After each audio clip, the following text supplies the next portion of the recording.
हिना, तुम्हारा फोन बज रहा है। हाँ, मैं देखती हूँ।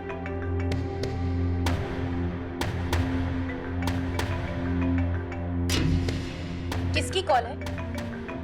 वो एक दोस्त की कॉल है।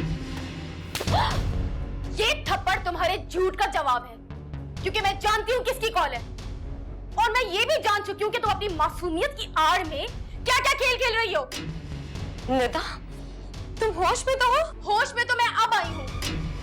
अब मुझे समझ में आया कि तुम क्यों हर बार शहाब की फौरन बात मान जाती थी।